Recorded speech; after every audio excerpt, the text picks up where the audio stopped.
नहीं पता कि प्रेसी के स्पेलिंग्स क्या है। मेरे पास पूरे पूरे ठीक राइटअप्स आते हैं, लेकिन ऊपर उन्होंने ये स्पेलिंग्स लिखे होते हैं और मेरा दिल कर रहा होता है कि मैं माइंड ना करना, मेरा दिल कर रहा होता है कि मतलब मैं चपेड़े लगाऊं मजाक में कि यार मतलब for God sake please right spelling ठीक कर लो। उसके बाद आप लोगों को ये नहीं पता कि प्रेसी की फुल फॉर्म क्या होती है। प्रेसी की फुल फॉर्म प्रेसी ही होती है, ठीक है। तो प्लीज ये बहुत बेसिक चीजें अपनी स्पेलिंग्स का ठीक कर लो। अच्छा, I am moving on to one very important segment of the session now कि ऑफ कोर्स जब आप लोगों ने आइडियाज को कंडेंस करना है, आप लोगों ने आइडियाज को कंप्रेस करना है, आप लोगों ने 1/3 लेंथ को इनकॉर्पोरेट करना है, so there are a lot of things that you will avoid, there are a lot of things that you will delete, ignore, sideline, delete from the original passage. Now this is very important to understand and I want your attention. So what to avoid, what to delete, what to ignore in Prezi writing. First thing that you need to ignore is examples and illustrations. अच्छा, इसको मैं exemplify करूंगा 2 examples के साथ। Number 1, आप लोगों ने Cherokee वाली एक प्रेसी सॉल्व की होगी, बहुत ज्यादा लोगों ने, शायद हो सकता है बहुत ज्यादा लोगों ने ना की हो। उसके अंदर I will still repeat it for you. अच्छा, I am giving you a small heads up, we will probably go over time because मैं जरा डिटेल में एक्सप्लेन कर रहा हूं चीजें, so I want everybody to understand, तो जस्ट सेइंग। अच्छा, चिरोकी के अंदर लेट्स से एक ऑथर होता है, वो अपने दोस्त जॉन के साथ एक टाउन में जाता है। उसके बाद वो कहता है वहां पे मैंने म्यूजियम में गया और मैंने म्यूजियम में फॉलोइंग चीजें देखी। मैंने वहां पे कारपेट्स देखे, मैंने वहां पे डेकोरेशन पीसेस देखे, मैंने वहां पे वॉल हैंगिंग्स देखी, मैंने वहां पे आर्चरी के आइटम्स देखे, मैंने वहां पे ट्रेजर बॉक्सेस देखे, मैंने वहां पे उनके यूटेंसिल्स देखे और मैंने वहां पे उनके पेंटिंग्स देखी। Paintings, utensils, weaponry, archery items, carpets, rugs, ये सारी तमाम चीजें एग्जाम्पल्स और इलस्ट्रेशंस की कैटेगरी में फॉल करेंगी। आप लोगों ने अपने ओरिजिनल पैसेज में ये सारे वर्ड्स नहीं लिखने। अपनी नोटबुक्स पे लिखो, we will use one word substitute for all the examples and illustrations in our Prezi. So if I were to ask you कि जब ये सारी तमाम चीजें आपने पढ़ी तो आप लिखोगे, अब 2-3 वर्ड्स आप इसके लिए अपने पैसे Prezi में यूज कर सकते हो।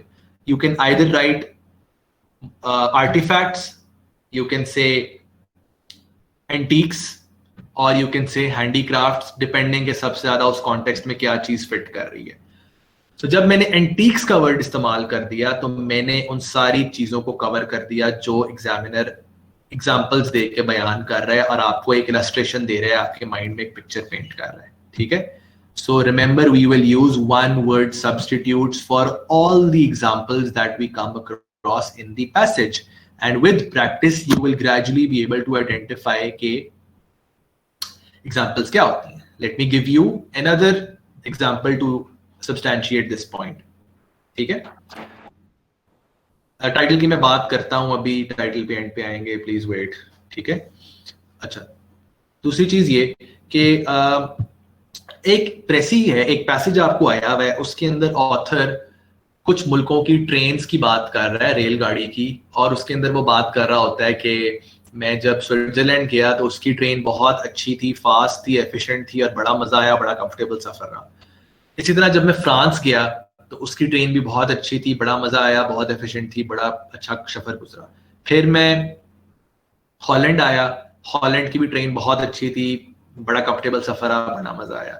उसके बाद मैं गया लेट्स से फ्रांस की भी ट्रेन बहुत अच्छी थी, बड़ी अच्छी रही, बड़ा मजा आया। उसके बाद वो कहता है मैं गया प्राग वैसे उधर ही है, लेकिन लेट्स से एक और कंट्री डेनमार्क गया, उसकी भी ट्रेन बहुत अच्छी थी, बड़ा अच्छा रहा सफर, बड़ा मजा आया। अब आप लोग अगर नोटिस करो, ऑथर ने ट्रेन्स की खसूसियात बयान करने के लिए 5 मुल्कों का नाम लिया है। अब 5 मुल्कों का नाम लेना मेरी नजर में it's redundant and it is wastage of words. आप लोग क्या लिखोगे? ठीक है, आप लोग लिखोगे European countries, European trains are, मैं लिख भी रहा हूं, are fast, reliable and comfortable. ठीक है,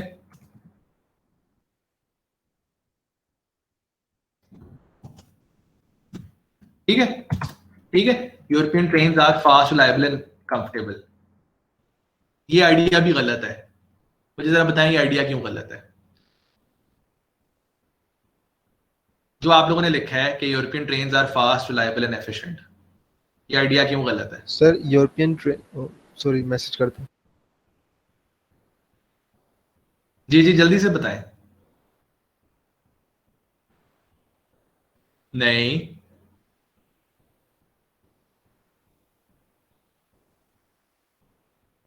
exactly, good, good. So Zainab Qamar pointed out कि ऑल का वर्ड इस्तेमाल करना गलत है।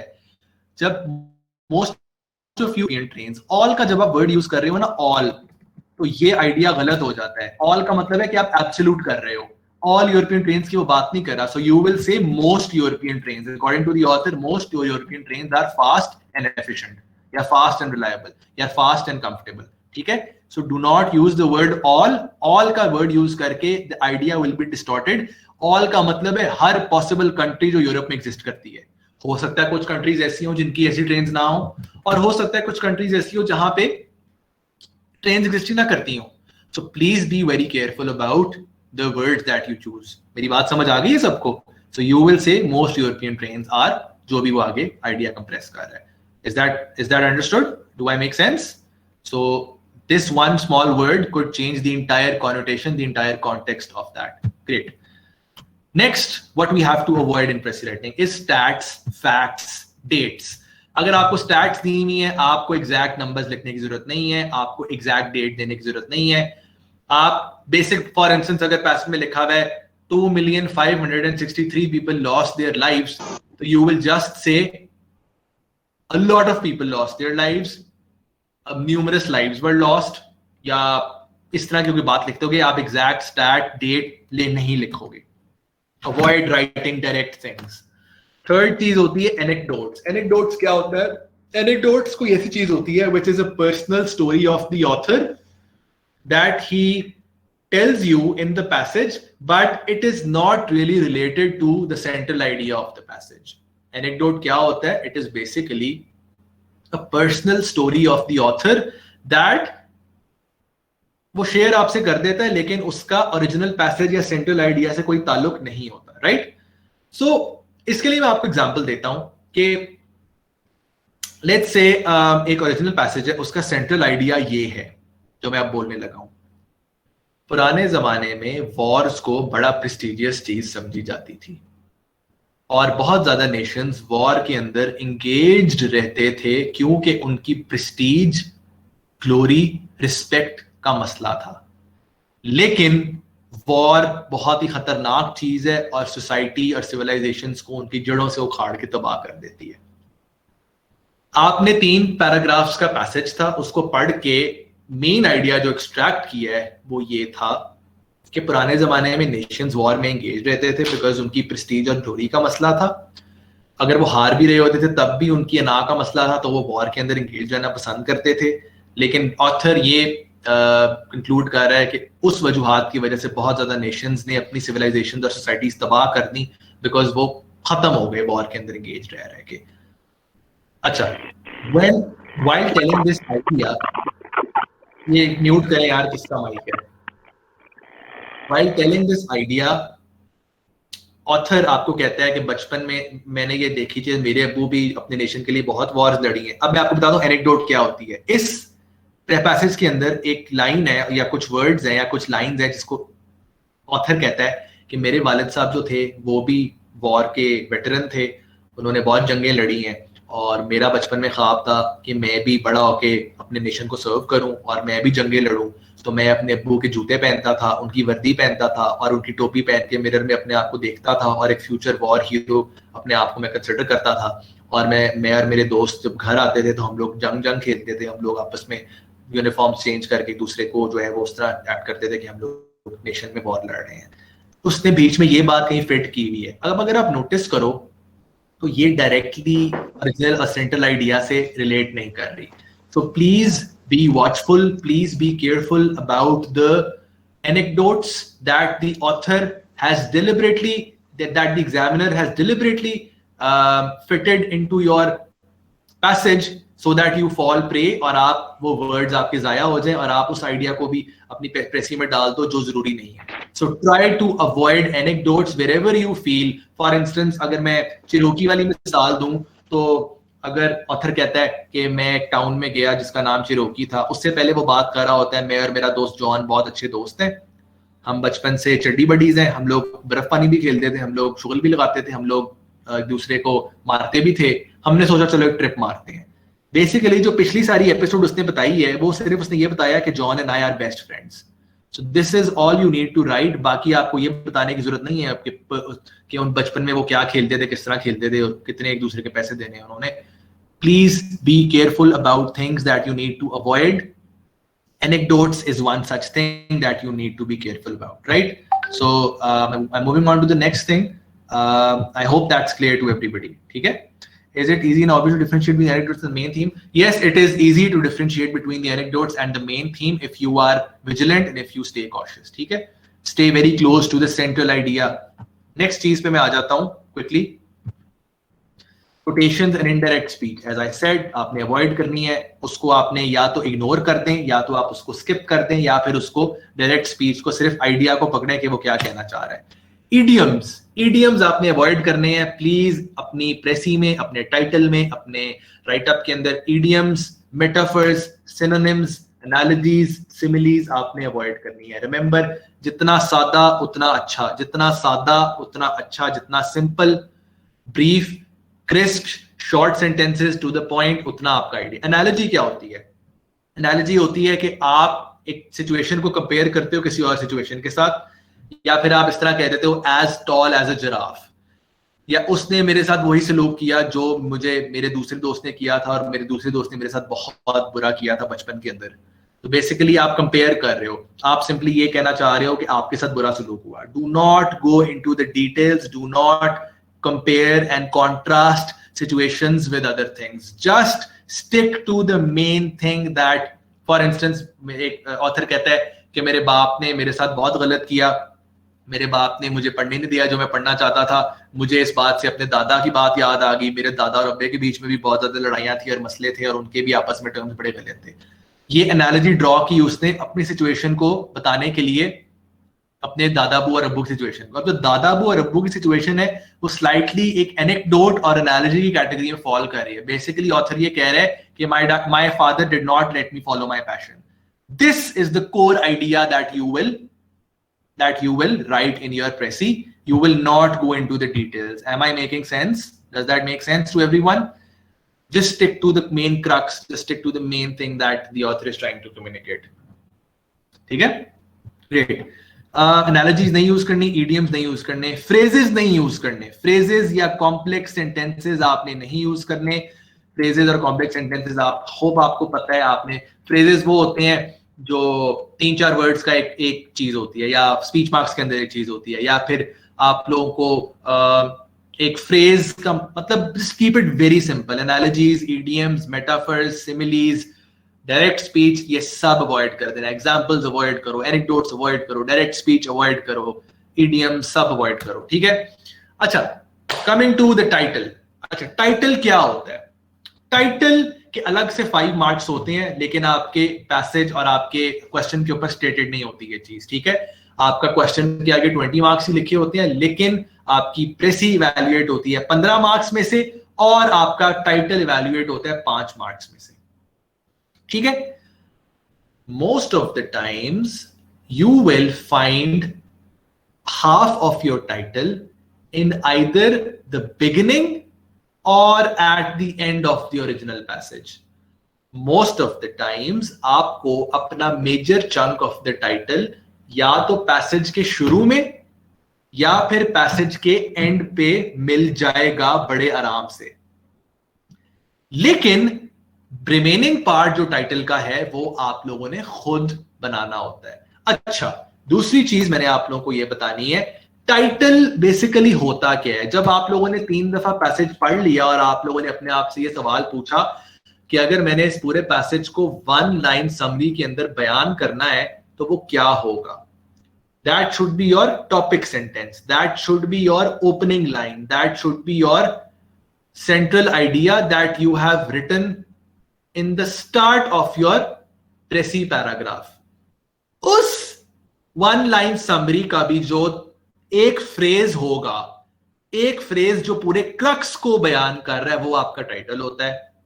अच्छा, मैंने एक चीज लिखी हुई है, अगर आप लोग अपनी कॉपीज के ऊपर एक लाइन बनाओ वर्टिकल जिस तरह मैंने बनाई, सॉरी हॉरिजॉन्टल लाइन बनाओ जिस तरह मैंने बनाई हुई है, एक साइड पे लिखो टू ब्रॉड, दूसरी साइड पे आप लोग लिखो टू नैरो / टू स्पेसिफिक, और उसको दरमियान से आप जरा मिड पॉइंट के अंदर एक डॉटेड लाइन बनाओ जो इस तरह परपेंडिकुलर बाइसेक्टर होता है, वो मिड पॉइंट है। आपका टाइटल जो है ना वो कहां लाए करना चाहिए आपके ख्याल में? Most of you will say towards the center. It should be between too broad and too narrow. No, your title should ideally be towards the broader end of the spectrum. थोड़ा सा आपने ब्रॉड टाइटल देना है। So basically मैं आप लोगों को बात ये कर रहा हूं कि कभी भी CSS के अंदर आप 1 या 2 वर्ड्स के अंदर अपना टाइटल नहीं दे सकते, पॉसिबल ही नहीं है पूरी चीज को जस्टिफाई करना। Ideally your title should be between 2 to 4 words, 5 in extreme cases, but remember 1 word title देना आपने बहुत स्ट्रिक्टली अवॉइड करना है।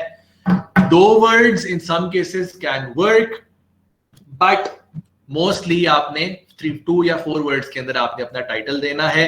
5 in extreme cases, we can never do justice with the title in 1 word. ठीक है? It will usually be found in the start or at the end of your passage. आपको मैंने बोला है कि 3/4 of your title almost आपको passage के अंदर से मिल जाएगा। तकरीबन आधे से ज्यादा टाइटल आपको एज इट इज टाइटल आपका पैसेज के अंदर पड़ा होगा। It will either be one of the keywords, one of those words जो आप लोगों ने चेंज नहीं करने, या फिर कोई टेक्निकल चीज होगी जिसको आपने इनकॉर्पोरेट करना है। हाँ, the challenge is to incorporate the rest of your title, which is basically the word or the thing that you will come up with your own self, जो आप लोगों ने वैल्यू ऐड करनी है टाइटल के अंदर। मैं उसको भी बयान करता हूं। फॉर एग्जाम्पल मैं आप लोगों को एक एग्जाम्पल देता हूं, उसका जरा मुझे ना टाइटल आपने देना है। some of you might have done this passage, but just to give you an idea, I will give you one central idea of the passage. I will give you one major central idea of the passage. आपने मुझे उसका title तैयार करके देना है 2 से 4 words के अंदर, जो कि मेन आइडिया को समराइज भी करे, और आपको मैं हिंट भी थ्रो कर दूंगा कि 1-2 वर्ड्स आपके टाइटल के अंदर वो आने भी चाहिए। रिमेनिंग आप लोगों ने वैल्यू ऐड करनी है। ठीक है? Okay, so the original passage goes something like this. आपने टाइटल सबसे ऊपर लिखना है, एंड पे भी लिख सकते हो, उसका कोई हार्ड एंड फास्ट रूल नहीं है। ठीक है? अच्छा, can we use punctuation marks like colon, comma, etc.? Try not to use them.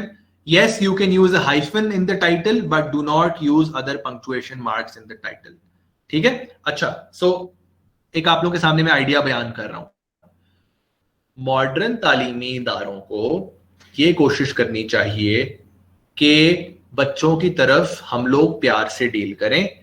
Teachers को ये इंश्योर करना चाहिए कि बच्चों की तरफ वो प्यार और अफेक्शनेट तरीके से लेकर चलें मॉडर्न तालीमी इदारों को, ताकि कल को वो एक अच्छी सोसाइटी और एक अच्छी फ्यूचर का आगाज कर सकें। आई रिपीट, मॉडर्न तालीमी इदारों को या इंस्टीट्यूट्स को ये इंश्योर करना चाहिए कि टीचर्स को, मॉडर्न तालीमी इदारों को ये इंश्योर करना चाहिए कि बच्चों की तरफ हम लोग अच्छा और प्यार वाला सलूक रखें, उनकी तरफ अफेक्शन वाला सलूक रखें, ताकि कल को वो लोग एक अच्छी सोसाइटी में तब्दील हो सकें और एक अच्छी सोसाइटी बना सकें. I want you to do two things. One, give me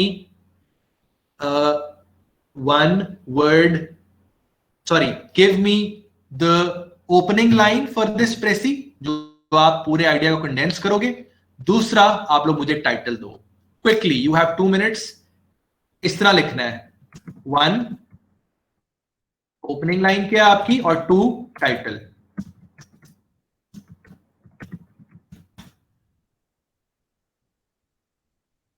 modern तालीमी इदारों को ये इंश्योर करना चाहिए कि बच्चों की तरफ अफेक्शन के साथ हम चलें, ताकि कल को वो अच्छी सोसाइटी में तब्दील हो.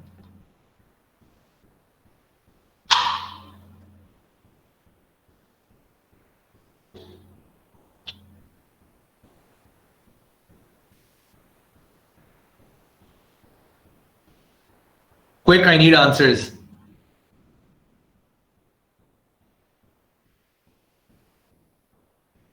वन के आगे आपने अपनी ओपनिंग लाइन लिखनी है. 2 के आगे आपने अफेक्शन या आपने टाइटल जो भी लिखना है. अब अगर आप लोग नोटिस करो, अफेक्शन का मतलब होता है प्यार, लव. लेकिन यहां पे अगर मैं अफेक्शन के वर्ड को लव के साथ सब्स्टिट्यूट कर देता हूं तो वो इतना अच्छा कॉन्टेक्स्ट में बैठ नहीं रहा. So can I say that affection is a key word that we should not change. Affection is a key word that we should not change. And affection की जगह अगर मैं love लिख देता हूं तो वो context खराब हो जाएगा. ठीक है? अच्छा, coming to the next slide, let's think of possible titles. ये पहला टाइटल कैसा है? affection. अच्छा, मिस है. दूसरा टाइटल कैसा है? Affection and teachers. दूसरा टाइटल कैसा लग रहा है आप लोगों को? मिस है. तीसरा टाइटल कैसा लग रहा है आप लोगों को?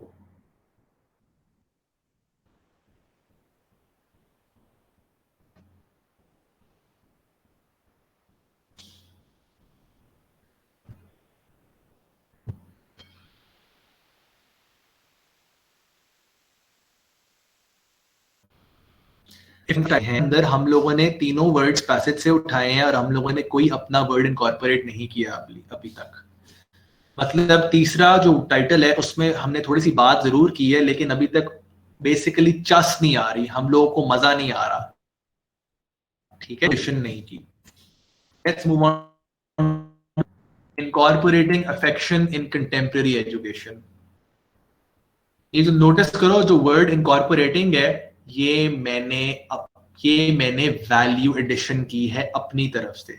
अफेक्शन का भी वर्ड और बाकी एजुकेशन वाला भी जो वर्ड है और जो फ्रेज है वो मैंने ओरिजिनल पैसेज से उठाया है. So a very good suitable good title of this particular Prezi would be incorporating affection in contemporary education, because the main central idea particular Prezi passage revolved around the need, the need to incorporate affection in modern तालीमी इदारे. Does that make sense? और by the way, CSS 2019 की Prezi जिसकी मैं बात कर रहा हूँ. ठीक है. So I hope आपको मेरी बात समझ आ गई है. टाइटल की भी हमने एक बात कर ली है. So avoid giving very basic and vague titles इस तरह के, और बहुत ही ये बच्चों वाले और सस्ते और घटिया टाइटल्स हैं. थोड़ा सा यार चस कराओ. ये वाला जो पार्ट है जो मैंने हाईलाइट किया हुआ है, ये वाला जो पार्ट है, ये आपने ओरिजिनल पैसेज से एक्सट्रैक्ट किया है. इनकॉर्पोरेटिंग का वर्ड जो मैंने किया है, this is called value addition. ठीक है, वैल्यू एडिशन इस चीज को हम कहते हैं. ठीक है. So I will just be wrapping up in about 5-7 minutes. Just bear with me till then.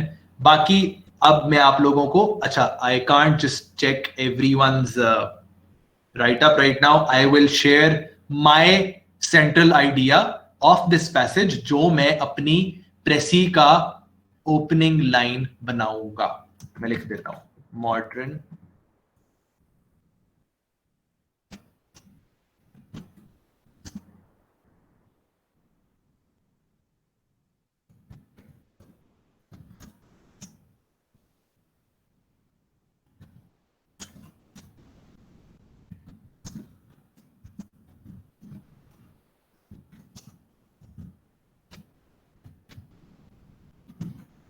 I am writing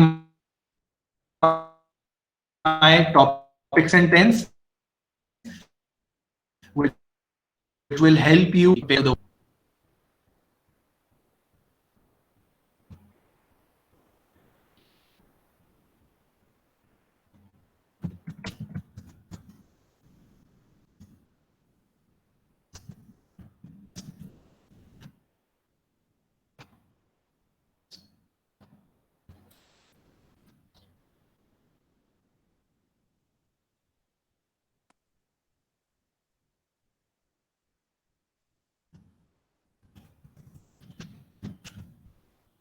अगर आप लोग अपना ट्राई करते रहे, लिखें जो मैंने आप लोगों को आइडिया बताया उसको, अगर आपने टॉपिक सेंटेंस में लिखना हो या आप लोगों ने अपनी प्रेसी की ओपनिंग लाइन बनानी हो तो आप लोग क्या लिखोगे?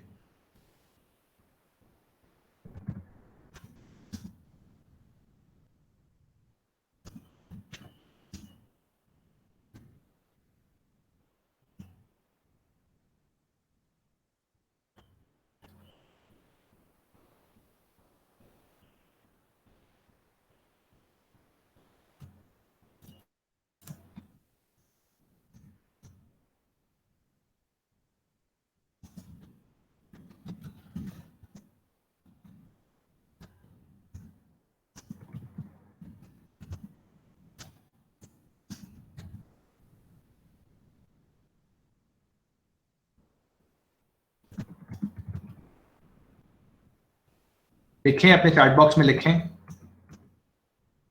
एक मुझे सेंटेंस लिख के दें जो आपकी प्रेसी का ओपनिंग लाइन होगी।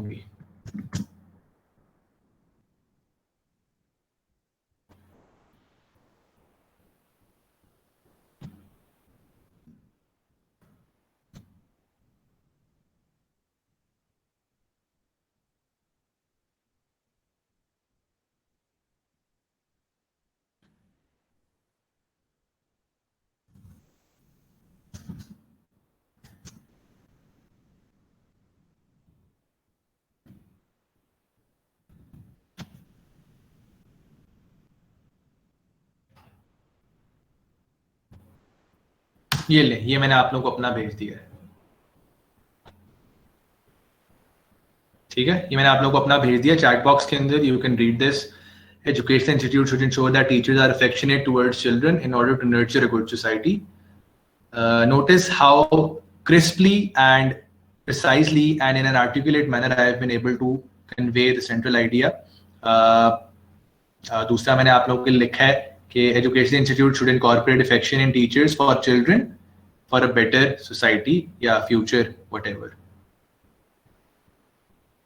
या फिर in order to have a better society. अगर आपको फॉर बार बार वो कर रहा है तो फॉर को आप इग्नोर करके तो कोई और वर्ड भी लिख सकते हैं, but you get the idea, right? ये लाइन भी अच्छी है, teacher should be affectionate towards the students, towards the children, right? So you get the gist of what I am saying, right? The cultural restructuring of modern education is imperative for good future of students. Adeel Asghar, इसमें आपने affection की बात नहीं की, affection का word डालना बहुत जरूरी है। कल्चरल रिस्ट्रक्चरिंग की जगह आप अफेक्शन डालो। Incorporating affection bye modern education institutes is imperative for good futures, ठीक है? टॉलरेंस की बात नहीं कर रहा, अफेक्शन की बात कर रहा है। The key idea is affection को आपने इसमें लाजमी वो डालना है, ठीक है? अच्छा, moving on to this last slide for today, I would just like to quickly give you some golden tips. आपने अपने राइटअप्स को बेहतर करने के लिए कंजंक्शंस का इस्तेमाल करना है, जिनको आप वो भी कह सकते हो कनेक्टिंग वर्ड्स। आप लोग अपने राइटअप्स के अंदर ये वर्ड्स इस्तेमाल करें ताकि आपकी राइटअप्स लॉजिकल लगें, कनेक्टेड लगें, कोहेरेंट लगें और ज्यादा अच्छे तरीके से आप अपने आइडियाज को बयान कर सको। For instance like, hence, however, ठीक है? Hence, like, however, talking about this, ठीक है? Moreover, adding on, in addition to, but do not use them in excess, do use them in moderation. Use these conjunctions in moderation. आपने इस तरह नहीं करना firstly, secondly, thirdly, fourthly, fifthly, in addition to, and, however, moreover, adding on, in addition to, like, hence.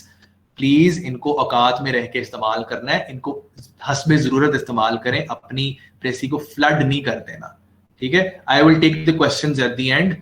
I will ask you please जिस ये खत्म कर लें ताकि जिसने जाना है वो चला जाए। दूसरा मेरी आप लोगों को टिप ये है कि प्लीज अब मेरी बात जरा ध्यान से सुनना।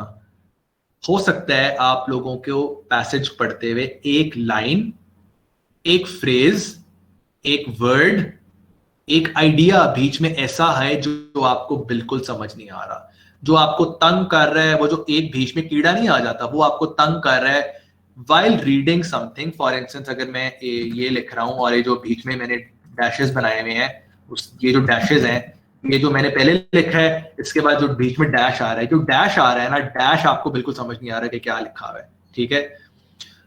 Instead of doing this dash wrong, अगर आपको ये डैश नहीं समझ आ रहा और अगर आपको ये डैश बॉदर कर रहा है और अगर आपको चाह के भी इसकी समझ नहीं आ रही, फिर प्लीज इंपॉर्टेंट बात है, इसको लिख लो, skip an idea totally if you fail to understand it instead of doing it wrong. This is what I'm talking about. Skip an idea totally if you fail to understand it instead of doing it wrong. ठीक है, idea को गलत करने से बेहतर है कि उसको स्किप कर दो, बट प्लीज हर चीज स्किप नहीं कर देनी। अब आप लोगों का सवाल ये होगा कि सर अगर पूरा पैसेज समझना है तो फिर पूरा स्किप कर दें। अब ये तो यार स्टूपिड बात है ना, इसमें इस तरह के सवाल ना करना, बिकॉज मेरे पास ही आते हैं। हाँ, अब बीच में कोई ऐसा फ्रेज, वर्ड, आइडिया बिल्कुल आ सकता है which is not making sense to you at all. My humble suggestion to you would be to skip it, to ignore it totally and just connect the previous idea to the next and skip the idea that is not making sense to you. ठीक है। Next important चीज ये, do not write the word limit at the end of your precis. Please do not write the word limit at the end of your precis. I will tell you in detail someday कि मैंने ये क्यों बोला है, लेकिन please over efficient होके अपने words count करके आपने अपनी वर्ड लिमिट नहीं लिखनी, प्रेसी की एंड पे नहीं लिखनी, ठीक है। ये हरकत ना करना, वर्ड काउंट ना लिखना। उसके बाद 40-45 मिनट में आपने करना क्या है, सबसे पहले आपने जब आप पहली दफा पैसेज पढ़ रहे होगे तो आपने अंडरलाइन करना है वो चीजें जो आपको लग रहा है कि पैसेज किस बारे में बात कर रहा है या प्रोबेबली कोई चीज सेंट्रल थीम से रिलेट कर सकती है, ठीक है। दूसरी दफा जब आप पैसेज पढ़ रहे होगे, आप लोगों ने सारी वो चीजें लाइट कलर की पेंसिल से काटते जाना है जो मैंने आप लोगों को बोला है, जो आपने अवॉइड करनी है, इग्नोर करनी है, काटनी है, जिसमें आपकी examples, illustrations, similes, idioms, analogies, anecdotes और डायरेक्ट स्पीच और इनडायरेक्ट स्पीच मैं स्लाइड में शेयर कर देता हूं। सो बेसिकली जब आप फर्स्ट टाइम ये चीज कर रहे होगे तो आप लोगों ने फर्स्ट टाइम जब आप पढ़ रहे होगे पैसेज, तो आप लोगों ने इंपॉर्टेंट चीजें अंडरलाइन करनी है जो आपको लग रहा है कि इंपॉर्टेंट है और सेंट्रल थीम से रिलेट कर सकती हैं। दूसरी चीज ये सारी चीजें जो हैं आपने एक लाइट कलर की पेंसिल से काटते जाना है जब आप सेकेंड दफा प्रेसी अटेम्प्ट कर रहे हो, सेकेंड दफा जब आप पैसेज पढ़ रहे होगे। एंड द थर्ड टाइम आपने ये कान खोल के और आंखें खोल के ये देखना है कि जो मैं चीजें समझ रहा हूं या जो मैं आइडियाज की अंडरस्टैंडिंग ले रहा हूं वो एक्चुअली वही हैं या मैं मिसअंडरस्टैंड कर रहा हूं। I have to make sure कि वो आइडियाज ऑथर के हों, ना कि जो मुझे समझ आ रही है। समटाइम्स हमें लगता है हमें समझ आ गया लेकिन असल में बात कुछ और होती है। दूसरा, दोबारा से हाईलाइट करें उन चीजों को जो आपकी सेंट्रल थीम से रिलेट कर रही हैं और आपको पॉसिबली आपकी प्रेसी का टॉपिक सेंटेंस बनाने में हेल्प करेंगी या ओपनिंग लाइन या सेंट्रल आइडिया लिखने में हेल्प करेंगी। उन चीजों को दोबारा से डबल हाईलाइट कर दें और स्टैट्स काटते जाएं, डेट्स, एग्जांपल्स वगैरह स्लाइड कलर की पेन इतना काटना है कि आपको नजर आ रहा हो आपने क्या काटा हुआ है। सारा ये ना हो कि आप काट के सोच रहे हो कि मैंने तो पूरा पेपर ही जाया कर दिया, मुझे तो पता ही नहीं, अब एफपीएससी से नई एग्जामिनर शीट मांग रहे हो। मतलब स्टुपिडिटी ना करना, लेकिन पॉइंट इज कि वो चीजें काट देना जो आपने डिलीट करनी है। लास्टली जब आप तीसरी दफा रीड कर रहे होगे आपने सेंट्रल आइडिया को टॉप पे आपने एक हेडिंग लगानी है अपने ओरिजिनल आंसर शीट के ऊपर रफ ड्राफ्ट की। आपने रफ ड्राफ्ट के ऊपर पॉइंट्स के अंदर आपने क्रोनोलॉजिकल ऑर्डर के अंदर अपनी प्रेसी अटेम्प्ट करनी है, ऊपर रफ ड्राफ्ट की हेडिंग लगानी है, उसके बाद आपने नंबर 1 जो आपका सेंटेंस होगा, नंबर 1 जो आपका पॉइंट होगा, that should be what, your number 1 point should be what, जल्दी से लिखो चैट बॉक्स में, नंबर 1 पॉइंट आपका रफ ड्राफ्ट के अंदर क्या होगा, क्या लिखोगे उसके अंदर? Good, topic sentence, the central idea, the main crux, the main theme, पूरे पैसेज का जो आपका 1 लाइन समरी होगी वो आप उस पर लिखोगे। उसके बाद 2, 3, 4, 5, 6, 7, 8 जो आपके क्रोनोलॉजिकल ऑर्डर में पॉइंट्स होंगे, उसमें आपने तरतीब के अंदर ऑथर के आइडियाज को फॉलो करते हुए आप लोगों ने बयान करना है। once you are done with the original passage, once you are done with the rough draft, आपने उसको क्या करना है? Coming back to my slide, आपने उसको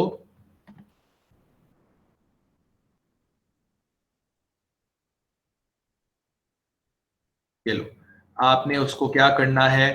please make a rough draft. So I'm talking about the third point. Do not write the word limit at the end of your précis. Make a rough draft. You can either make it at the start of your answer sheet or at the end of your answer sheet. In chronological order, point 1 should be your topic sentence or the central idea. उसके बाद आपने उस तरतीब और उस order के अंदर अपने आइडियाज को 2, 3, 4 में लिखना है, बाकी चीजें निगेट और अवॉइड करके जो आपने स्किप करनी है। तीसरी चीज, कोशिश करो पास्ट टेंस में लिख लो या फिर वो टेंस लिखो थ्रू आउट जो उस पैसेज में दिया हुआ है, ठीक है? उसके अलावा आपने मोस्ट इंपॉर्टेंट चीज आपने अपनी पैसेज को फाइनल ड्राफ्ट लिखने से पहले अपने रफ ड्राफ्ट को प्रूफ रीड करना है। उसमें जो कटिंग्स करनी है, उसमें जो चेंजेस करने हैं, उसमें आपके दिमाग में कोई बेहतर वर्ड आता है, उसमें आपके दिमाग में कोई रिप्लेसमेंट आती है और आपको लगता है कि ये मैंने कुछ खच मार दी है, उसको ठीक करें। रफ ड्राफ्ट पे जितनी कटिंग, चेंजिंग, एडिटिंग करनी है, once you are done, proof read it please. Proof read लाजमी करें उसको, प्रूफ रीड के बगैर मैं बिल्कुल भी नहीं होऊंगा। Proof reading is the most important thing. Once you are thoroughly satisfied with your usage of words, with your understanding of the ideas, with your grammar, with your structure, with your punctuation, with your vocabulary, आप proof read का मतलब होता है बेटा दोबारा पढ़ो उसको एक दफा फ्लो में, समझ आ रही है, सेंस बना रही है, आइडियाज ठीक है, वोकैबुलरी ठीक है, स्ट्रक्चर ठीक है, टॉपिक सेंटेंस वही है जो होना चाहिए। प्रूफ रीड का मतलब होता है दोबारा से प्रूफ रीड करना, उसमें कोई चेंजिंग तो नहीं है। वोकैबुलरी ठीक है, पंक्चुएशन ठीक है। Once you are happy, then at the end make your final ऐसी draft. At the end, make your final précis draft. That should be the final masterpiece that you will present to the examiner. And before moving on, you should just cut out your rough draft.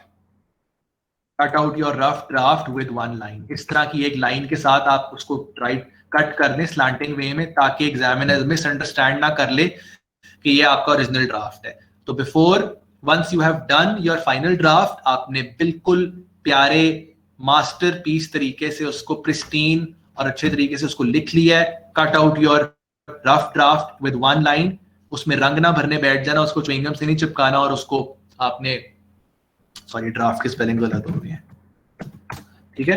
तो final draft आपने एक दफा दोबारा proof read करना है और then move on to the next question. So in 45 minutes, basically what you will do is 45 minutes to 1 hour for all these tasks. Read thrice, underline करना है आपने इंपॉर्टेंट चीजें जो सेंट्रल थीम से relate कर रही होंगी, अपना टाइटल ढूंढने की तलाश करो और वो लाइंस को अंडरलाइन करो जो आपको पॉसिबली आपका main 1 line summary topic sentence बनाने में हेल्प करेगा। उसके बाद आपने पेंसिल से, लाइट कलर की पेंसिल से वो चीजें काटते जाना है जो आपको स्टैट्स, फैक्ट्स, एनेक्डोट्स की कैटेगरी में फॉल कर रहा है। उसके बाद रफ ड्राफ्ट बनाना है और उसके बाद आपने फाइनल ड्राफ्ट बनाना है एग्जामिनर के लिए, ठीक है?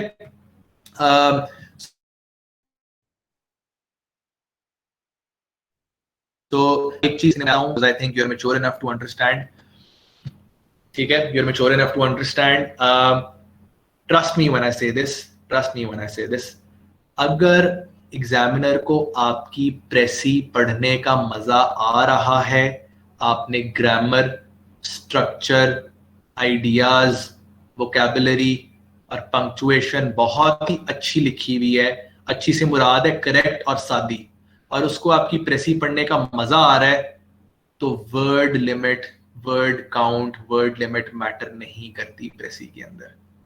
मैं बहुत बड़ी बात कर रहा हूं, रिपीट कर देता हूं, even if you exceed the word count, even if you exceed 1/3 length, even if you overwrite, even if you go overboard, even if you fail to unfortunately if you fail to abide by the word count or the word limit, and आपकी प्रेसी बहुत out class है, उसको मजा आ रहा है, उसको समझ आ रही है, आपने आइडियाज बहुत अच्छे तरीके से बयान किए हुए हैं, आपने कंजंक्शंस यूज की हुई हैं, आपने कनेक्टिंग वर्ड्स यूज किए हुए हैं, आपने बड़े अच्छे क्रोनोलॉजिकल ऑर्डर में अपनी चीजों को बयान किया हुआ है, और आपने टॉपिक सेंटेंस बहुत खूबसूरत तरीके से आर्टिकुलेट करके लिखा हुआ है। आपका टाइटल ऑन पॉइंट है, टाइटल का एक चंक आपको पैसेज के अंदर से मिलेगा, दूसरा चंक आपको कहां से मिलेगा, वैल्यू एडिशन, जो आपने खुद कनेक्ट करना होगा। अगर आप ये सारी चीजें कर लेते हो तो ट्रस्ट मी, आपकी वर्ड्स की लेंथ या प्रेसी की लेंथ भी मैटर नहीं करती।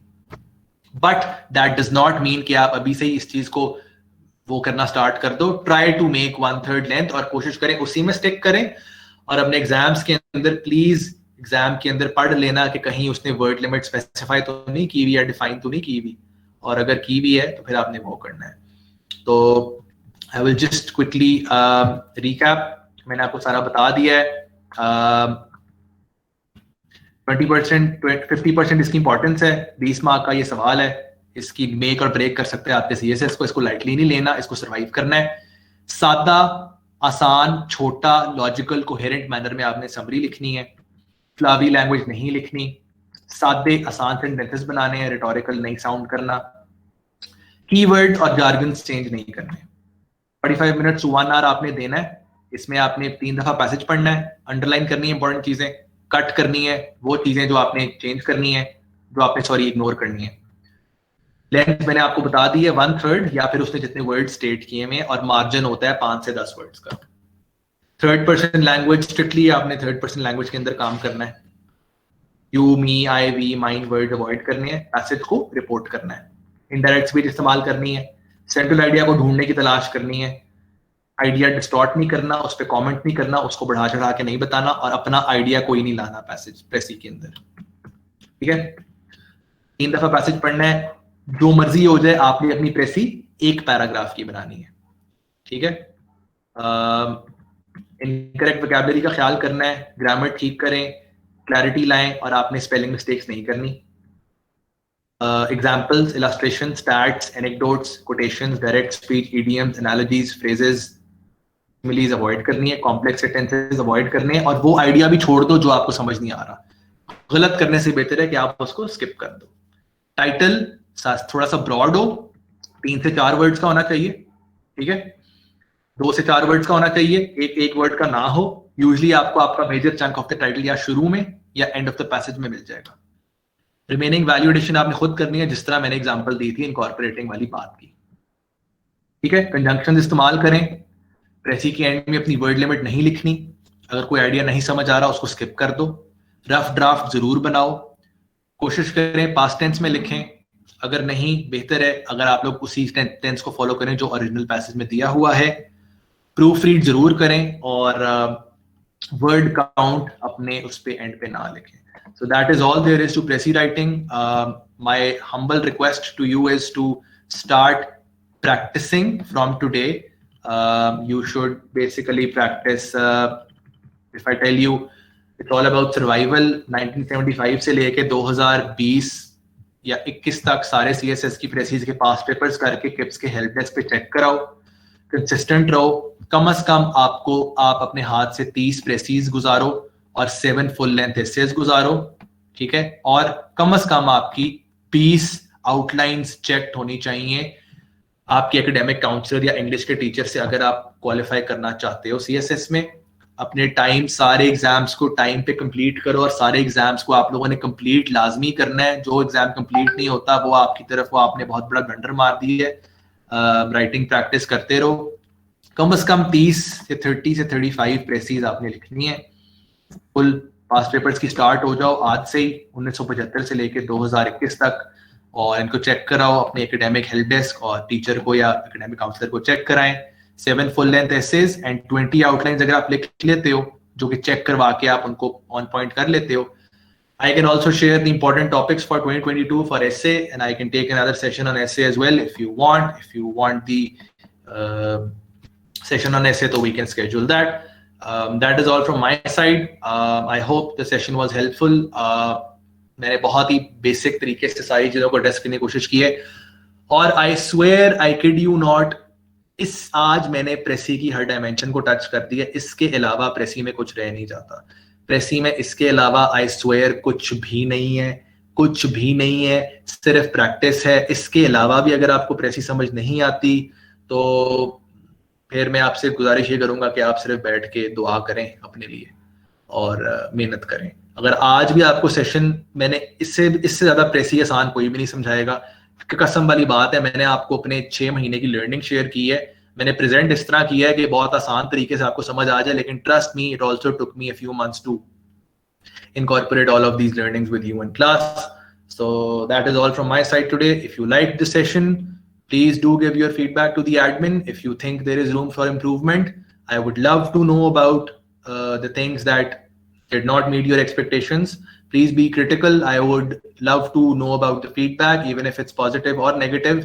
दोनों तरीके से आप क्रिटिकली मुझे जरूर बताएं ताकि हम मजीद इस सेशन को इम्प्रूव करें और फ्यूचर में आप लोगों के लिए बेहतर से बेहतर चीजें लाएं। All the best. Start practicing from today. I will share the slides with the admin. They will share it with you. मैं अभी थोड़ी देर में किप्स की एडमिन के साथ शेयर कर देता हूँ। That is all from my side. All the best. Take care. Practice करें और CSS को उठाएं। याद रखें, ये लिखने का एग्जाम है, ये लिखने का एग्जाम है, लिखने का एग्जाम है। जिस दिन आपने नहीं लिखा वो दिन जाया है। न्यूज़पेपर अगर आप पढ़ रहे हैं, उसका एक पेज होता है एडिटोरियल ओपिनियन, जिसको एडॉप कहते हैं। उसके एक्सट्रीम लेफ्ट पे 3 छोटे एडिटोरियल सेक्शंस होते हैं जो डॉन का अपना ओपिनियन होता है, 1, 2, 3। उन तीनों में से एक सबसे इंपॉर्टेंट जो न्यूज है उसको पकड़ें, उसकी रोज प्रेसी बनाना स्टार्ट करें, एक उसके लिए अलग रजिस्टर खरीदें और रोज उसको आप एक ऑर्डर के अंदर उस रजिस्टर के ऊपर अपनी प्रेसी बना के चेक करवाएं। उस एडिटोरियल को पढ़ें डॉन के, उसके बाद अपनी प्रेसी बनाएं, उसको रोज आप किप्स के हेल्प डेस्क पे चेक करवाओ।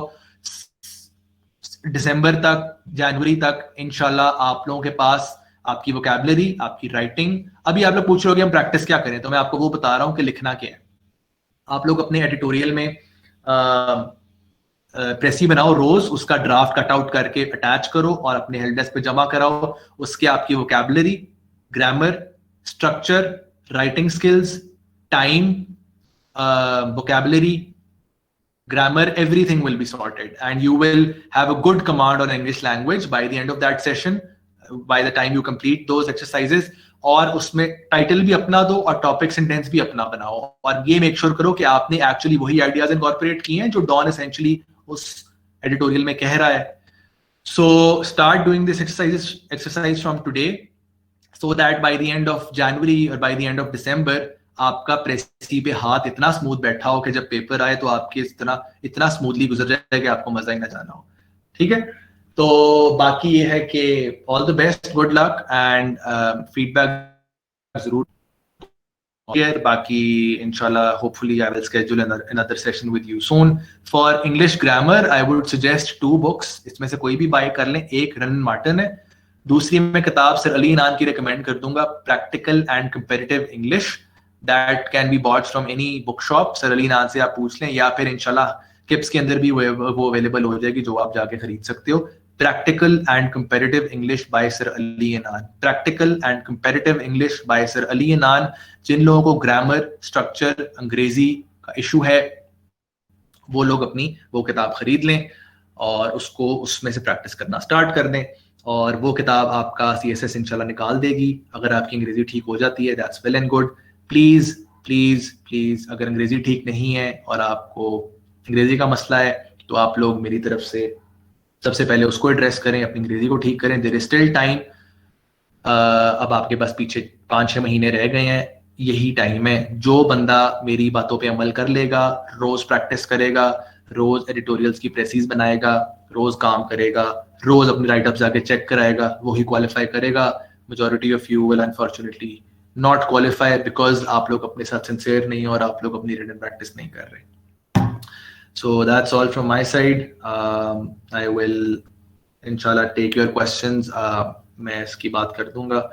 तो इम्पॉर्टेंट ऐसे के टॉपिक्स मैं आप लोगों को किसी टाइम दोबारा सेशन में बता दूंगा. बाकी अरूज, फर्स्ट मेथड प्रेसी का ये है कि आप टॉपिक सेंटेंस टॉप पे लिखें, टॉपिक सेंटेंस आप टॉप पे लिखें, समराइज करें उसको. दूसरा मेथड भी यही है कि आप अगर टॉपिक सेंटेंस नहीं आ रहा तो आप पहली लाइन वो लिख दें जो पहला आइडिया ऑथर ने बात की हुई है, जो पहले पैराग्राफ में पहली 2 लाइंस में वो बात करे वही आप फर्स्ट में ले आए. It might not be your topic sentence, it might not be your central idea, so that's the second way. उसके अलावा आपने chronological order ही follow करना है. I can share my email address with you. I can even मैं आपको email address share कर देता हूँ. उस पर आपका कोई सवाल, कोई कंसर्न या कोई चीज़ होती है और अगर कोई बहुत ज़्यादा किसी को ज़ोर से कोई बात आ रही है तो फिर मैं ईमेल पे अपना कॉन्टैक्ट नंबर शेयर कर दूंगा. लेकिन आपने मुझे कॉल नहीं करनी, आपने मुझे टेक्स्ट करना है एंड आई विल रिस्पॉन्ड.